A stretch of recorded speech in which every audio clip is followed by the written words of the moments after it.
You are about to enter a great adventure.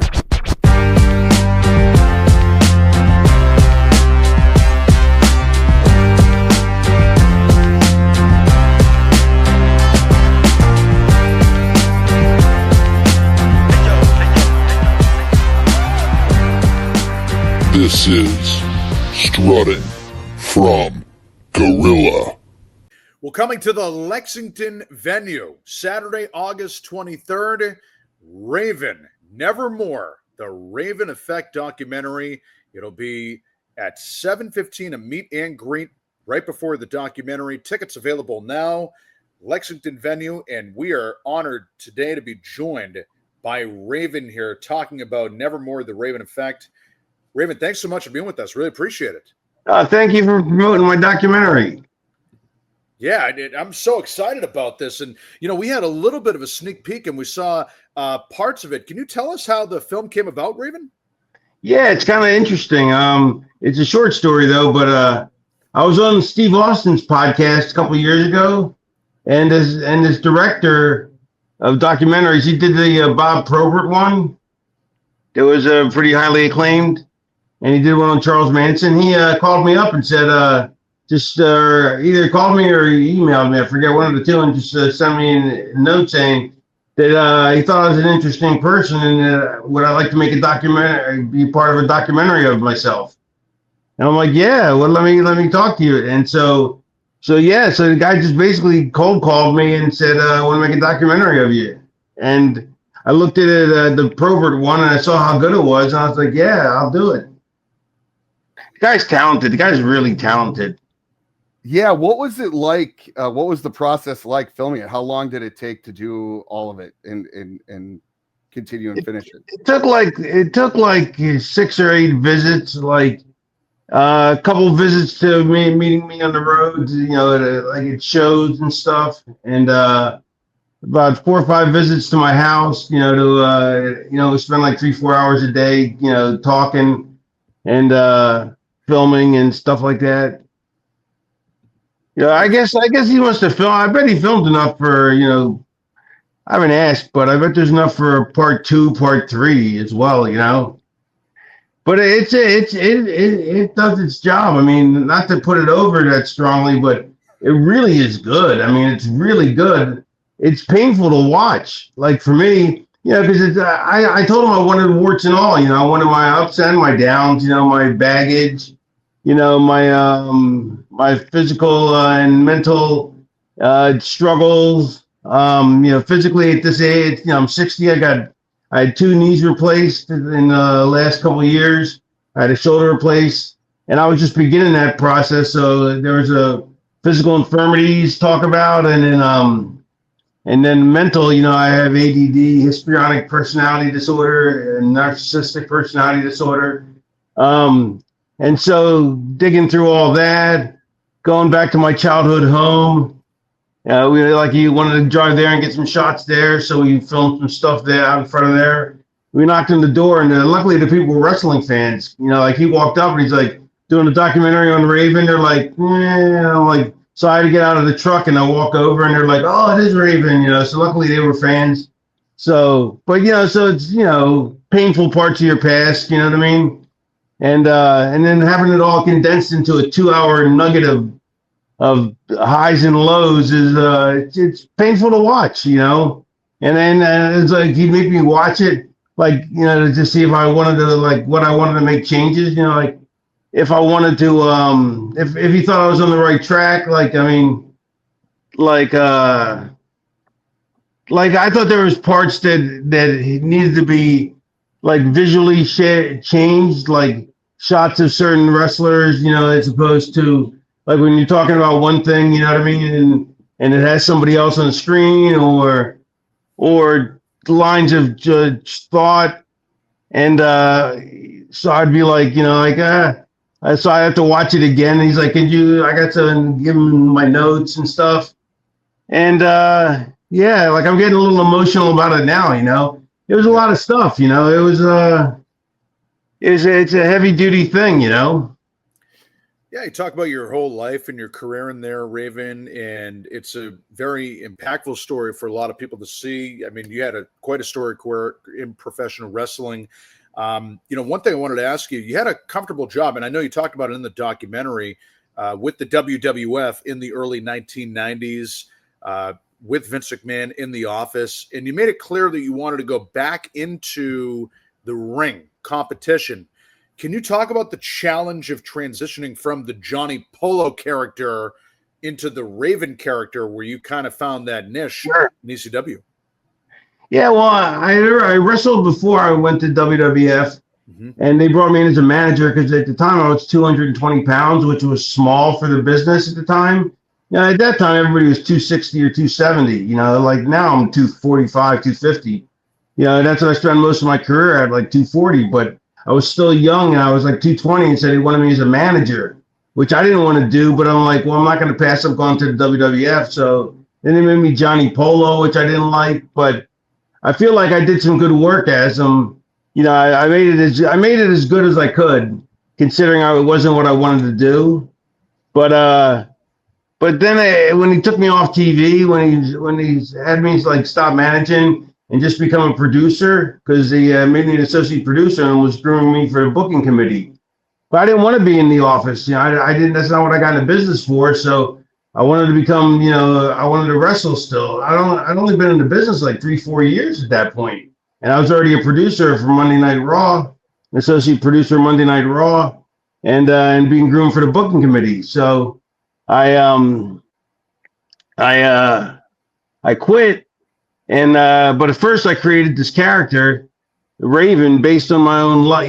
It's like DDP gave me the idea, the Germany idea. He said, you look like one of those alternative freaks. Because you got your long hair growing out, tattoos, leather jacket. You look like one of those like chili pepper dudes. He saw them in the movie Point Break. And he goes, you look like them chili pepper dudes.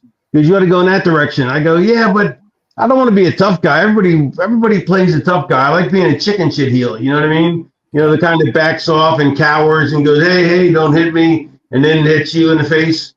And I like doing that, but he's like, I go, everybody's a tough guy. There's no chicken shit. He goes, yeah, but nobody's buying chicken shit heels right now.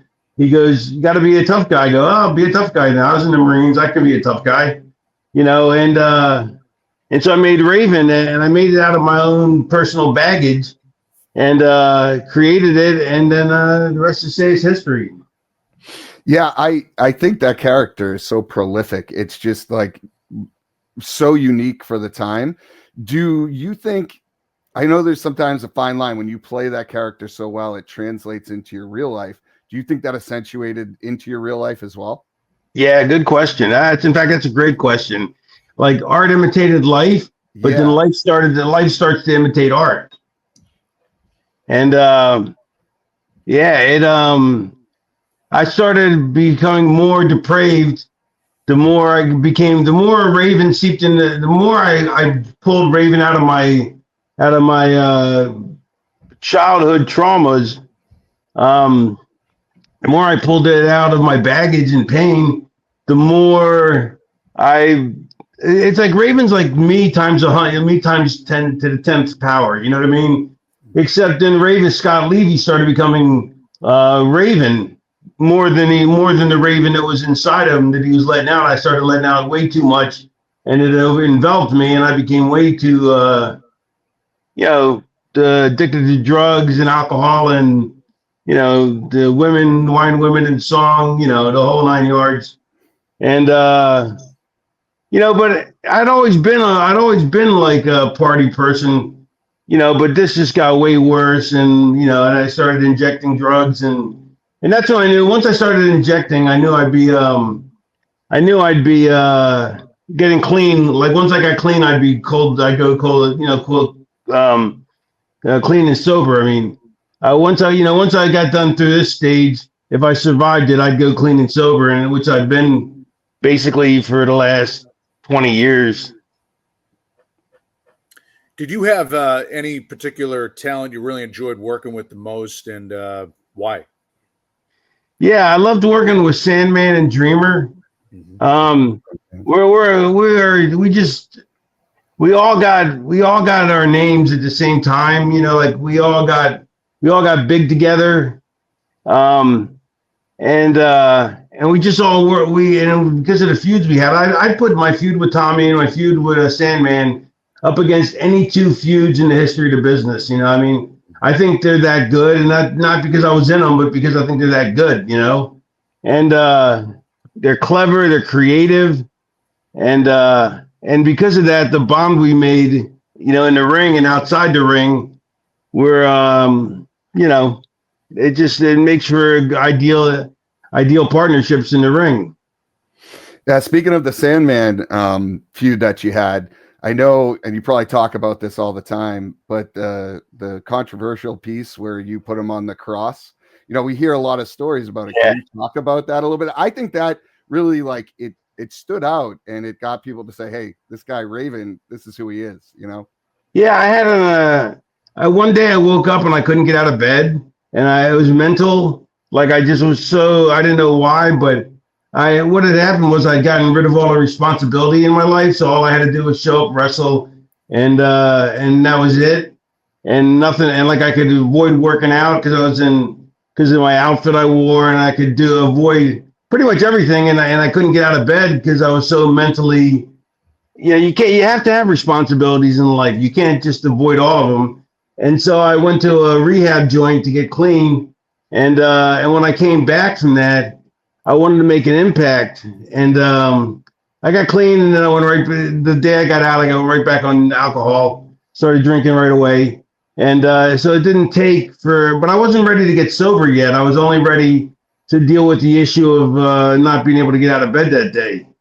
And so I wanted to make an impact. So I was like, yeah, what if I crucified a Sandman? So I was like, Sandman, I go, build us a cross, because he has carpenter skills and I have none. I have no any of those kind of skills, you know, workman-like skills. I'm a lazy person. And so I had him build his own cross, and we hid it under the ring. And so so that was the day they tried to hire Kurt Angle, who had never seen pro wrestling in his life.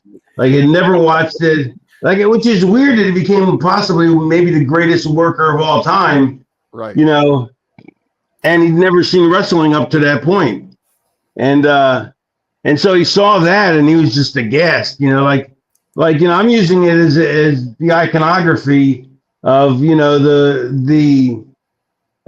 make Sandman feel my pain. That's why I put him up on the cross, you know, because I always say, feel my pain, or I feel your pain. Yeah. You know, so I said, you know, I make him feel my pain. And it got the right reaction. It got oh wow, like from the audience. But but it was a hushed reaction. And then Kurt went to Paulie and Todd and said, what is this? This is bullshit. You know what I mean? You know, because he's a good Christian, you know what I mean? And it had nothing to do with Christianity per se. It was just a metaphor. But he doesn't know that. You know, he doesn't watch the storylines. He's never watched the show. So and then Taz got into it and got mad about it. And then it's like, well, Todd's Jewish, Paulie's Jewish, you're Jewish, or your parents are Jewish. You know, why don't you make put him on a Jewish star? And I'm like, well, it would roll away, you know. And then there's no metaphor with a Jewish star, you know. It's Christ on a cross, you know. And so they made me go out and apologize for it. And Paulie said, I want it sincere. So I gave the most insincere apology I could. Because when you're the Extreme Promotion, even if you cross the line, which we didn't, it got the right kind of heat. Even if you do cross the line, you should never apologize, because you're the Extreme Promotion. You should just take your lumps and go with it. You know what I mean? Right. So, yeah, made storylines, made people talk about it, right? Yeah. Yeah. And then ironically, you know, WWE immediately, like 6 months later, a year later, they have built their own symbol. Instead of a cross, it's a symbol, which is why it didn't get over as well, because it's a symbol, not a cross. It doesn't have the iconic power. Yeah. And besides, I mean, Madonna had already, you know, diddled herself with a cross on MTV, you know, so at the MTV Awards, you know, so I mean, this is just me putting a guy on a cross, you know. We got barbed wire for the thorny crown. Sandman tilted his head to the side and crossed his legs, at the bottom. And it was cool because when we did it, I made sure, like I said, I had it be on the camera side, on the hard camera side, so that we could, and then we put our bodies so all the camera can see is our back as we pull the cross out from underneath, and we threw Sandman on the ground and pulled it out. So they couldn't see what it was. They had no idea what we were doing because we're all huddled, bent over, and then we quickly pulled up the rope and hoisted it up, and it was amazing. It was a great reaction, but little did I know what was waiting for me back in the locker room. Two-part question here. Do you still watch pro wrestling today? And what would be your best advice to give to anybody hoping to succeed in the industry today? No, I don't watch it. I stopped watching in 2000. I got disillusioned when they did the invasion angle, the alliance, and nobody got pushed, and it put a distaste in my mouth. But also, there's so much good TV on that I'm too busy watching regular TV to watch wrestling. And I'm a completist, so I'd have to watch everything, and there's too much wrestling. Like back in the day when I was younger, I'd watch AWA, NWA, WWE, WF. You know what I mean? I'd watch, independent promotions. I loved watching it, but at that point, I'd seen everything, I'd done everything, and so now I don't watch it. But the best advice I can give somebody is watch as much wrestling as you can, good and bad. You figure out what's right and what's wrong. If it doesn't look right to you, don't do it. If it looks right, do it. If it's even bad wrestling, you can pick up some interesting ideas from. Like wrestling, when it's done right, is spectacular. When it's done wrong, it's horrible. But when it's done really wrong, then it's funny. Then it's just funny. That's a fair point. I'll tell you. Last question here. What is it that you want people to take away from this film? I want them to leave $20 or whatever it costs. Instead of takeaway, I want them to leave. No, I want them to take away. That's a good question. People are complicated. I'm a complicated person.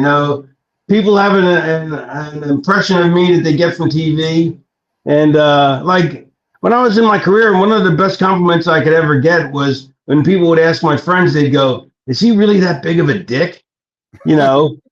Because that meant that why does that feel good to you? I go, because it means they all they see is the character. They can't tell, all they know is what they see on TV. I'm making it come across so strongly that they believe that that's really me. And in many ways it was, but in many ways it also wasn't, But so what was the question again?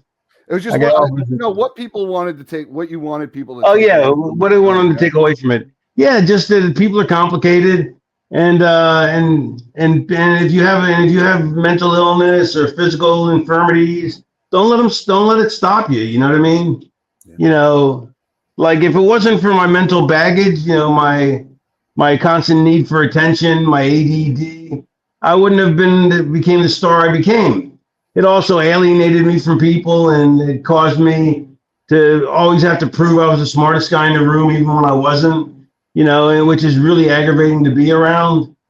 So I get that, but if it wasn't for that, I wouldn't have the good stuff. You know what I mean? So it's just, if you have problems, deal with them, get therapy, don't be afraid to talk about it. That's why I wanted to show the warts and all, because I wanted people to be able to talk about, mental illness. You know what I mean?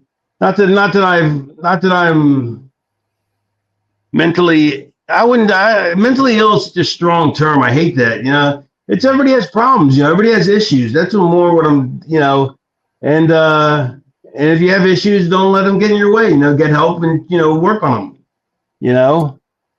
Like I found, real quick, and I'll let you guys have your show back. When I had therapy, and you're not supposed to tell apparently the shrink isn't supposed to tell the patients the diagnosis. because then you'll live up to it supposedly. But when I found out that I had histrionic personality disorder and narcissistic personality disorder, it actually was good because for me, it made me realize and obviously I know I had ADD. That would go one without saying. But whatchamacallit? At 60 years old and too many chair shots, my brain backfires a little bit. Sure. But yeah, so when I found out that I had those issues, it actually made me feel better because I'm like, okay, now it explains my behavior. It doesn't give me an excuse to do that behavior in the future, or it doesn't excuse it in the past. But at least now I know why I behave that way. And that to me was like a lifesaver, it was like a godsend. Like I'm like, it all fits into place now, now I know what to work on. Now I know what. So I think to me it was a blessing to have you to find out my diagnoses. Yeah. Good message. Well, we're looking forward to seeing you on Saturday, August 23rd, Lexington. Buy your tickets now. And I know you're excited about this. Obviously, you get the message across here, Raven, for everybody with your documentary, for everyone to purchase tickets, chance to meet and greet with you. Nevermore, The Raven Effect. And we're also having a Q&A with me after the show. So whether you buy VIP tickets or regular tickets, you still get to do a Q&A with me after the show. And so I'll answer all your questions, whether they're good, bad, or indifferent. I love it. So you're giving everyone a voice there. Saturday, and I'll be wicked smart. Well, just park the car, okay? Park the car, please. Park the car, so wicked smart. Excellent. Raven, thank you so much taking time out of your schedule. Really appreciate it. Looking forward to seeing you at Lexington, Mass on Saturday, August 23rd. Nevermore, The Raven Effect. Thank you, man. Thanks for having me. All right. Again, we want to thank Raven for coming on. What a great interview, Sarge. It was awesome, Vito, huh? He's I got to tell you, like, going into the interview yesterday, thinking about it, I'm like, thinking to myself, I'm like, I was never a raving guy. I never got into the character. I appreciated him, but he was so intriguing where you wanted to know what was next, especially his WCW days. He would sit down in the corner of the turnbuckle, and it's like, what the hell's this guy doing? And that just made you really want to invest in the character a little more. So it had that interest level there, and I'm like, it's kind of cool, able to talk to him about it.